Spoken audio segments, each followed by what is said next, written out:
내가 사는 지역과 투자 가치가 높은 지역이 같을 수가 없는 거 아닙니까? 근본적으로. 그런데 사람들은 내 눈앞에 보이는, 내가 잘 알고 있고 내가 살고 있는 이제 그런 지역 안에서만 부동산을 고르더라. 이거는 아주 큰 오류 중의 오류입니다. 여러분 안녕하세요. 청울림의 출근길 부동산입니다. 자, 내 집 마련을 잘하고 부동산 투자를 잘하기 위해서는 정말 많은 것들을 공부하고 익히고 경험을 쌓아야 되죠. 자, 오늘은 그 중에서도 가장 중요한 내용 하나를 여러분께 말씀드리려고 합니다. 잘 들어보세요. 자, 우리 인간은 현재를 살아가는 사람들이기 때문에, 동물이기 때문에 현재의 모습에만 너무 매몰되는 경향이 짙어요. 어떤 중요한 의사결정을 할 때 현재의 모습만 보면서 결정을 하는 경우가 있다는 거죠. 이게 무슨 얘기냐면, 만약에 내가 살고 있는 동네에 지금 집값이 굉장히 가파르게 오르고 있다. 그러면 대부분의 분들 어떻게 판단하냐면, 빨리 집을 사야 된다. 집값이 너무 오른다. 앞으로도 계속 오를 것이다. 이렇게 판단을 해요. 현재의 모습만 보면서. 그러면서 원래 집을 살려고 생각하지 않았던 사람들조차도 막 휘둘려서 급해져서 매수 대열에 뛰어들게 되죠.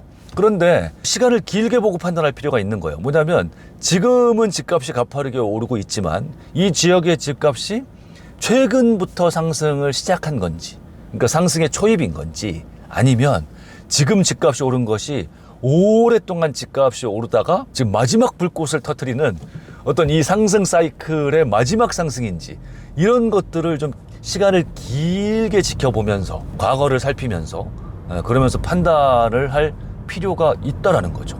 이렇게 판단을 해야 자칫 고점에 들어가서 내가 가장 높은 가격을 지불하는 소비자가, 최종 소비자가 되는 그런 우울을 범하지 않을 수 있다라는 거죠. 길게 봐야 됩니다. 그리고 시간을 길게 보는 것만큼 또 중요한 게 뭐냐면, 이 공간을 넓게 보는 훈련을 하는 거예요. 공간을 넓게 본다. 내 집 마련을 할 때 특히 초심자분들은 대부분 우리 동네밖에 못 봐요. 우리 동네. 저한테 가장 많이 하시는 질문이 뭐냐면, 저울림님, 내가 우리 동네에서 내 집 마련을 하려고 하는데 A라는 아파트가 좋습니까? B라는 아파트가 좋습니까? 다 그 안에서밖에 몰라요. 이게 어떻게 보면 초창기엔 당연한 거죠. 내가 가보지 않은 다른 지역을 알기가 어렵고, 또 내 집 마련이라 그러면 일단은 내가 산다라는 가정하에 그렇게 대부분 첫 집을 마련하시거든요. 근데 내가 들어가서 살 집이라면 당연히 내 생활 반경 안에서 고르는 게 당연히 맞지만, 중요한 거는 전세를 끼고 사면서도, 그러니까 투자적인 측면에서 부동산을 고르면서도 꼭 내가 잘하는 지역, 내가 사는 지역 안에서 물건들을 고른다는 거예요. 근데 그럴 필요가 없는 겁니다. 냉정하게 객관적으로 생각을 해보면, 내가 사는 지역과 투자 가치가 높은 지역이 이게 같을 수가 없는 거 아닙니까? 근본적으로. 그쵸? 네. 그런데 사람들은 내 눈앞에 보이는, 내가 잘 알고 있고 내가 살고 있는 이제 그런 지역 안에서만 부동산을 고르더라.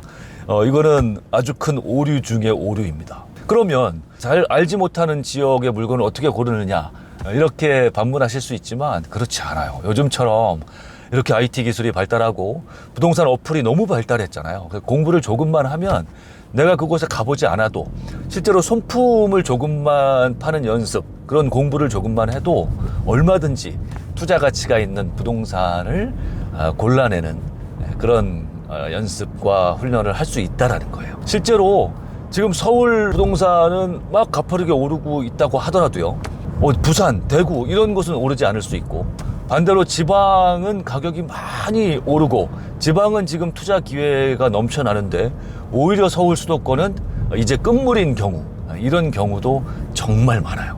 그러니 이런 지역을 넓게 볼 줄 아는 그런 연습과 공부를 하셔야 되고, 그리고 시간도 지금 현재의 모습만 보시지 말고 시간을 과거부터 현재까지 길게 놓고 시계열로 시장을 보는 그런 훈련을 하셔야 된다. 그런 말씀을 드리는 겁니다. 이게 보다 정확하고 객관적인 판단을 하는데 무엇보다 중요한 이야기예요. 그래야 지금 사야 될 물건을 사고 사지 말아야 될 물건을 사지 않는 그런 정확하고 객관된 의사결정을 내릴 수 있는 가장 중요한 요건이에요.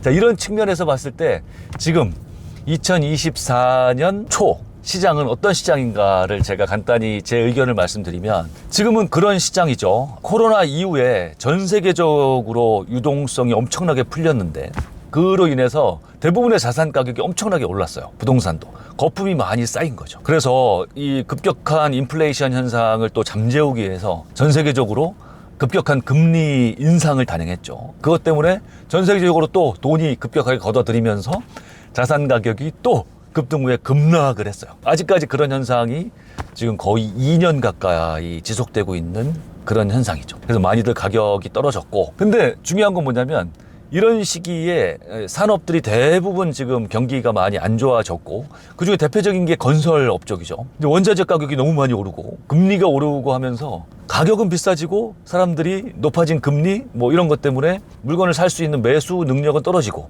그래서 잘 안 팔려요. 그렇죠. 그러면서 공급에 굉장히 큰 문제가 발생을 해서 지금 이제 이로 인한 공급 부족 현상이 이미 많이 쌓여왔고, 그 공급 부족 현상이 시장에 영향을 미치는 게 이제 올해부터일 것이다 라고 보고 있는 거죠. 이게 뭐 우리나라뿐만 아니라 공간을 넓게 봤을 때 전 세계적으로 지금 거의 공통적인 현상입니다.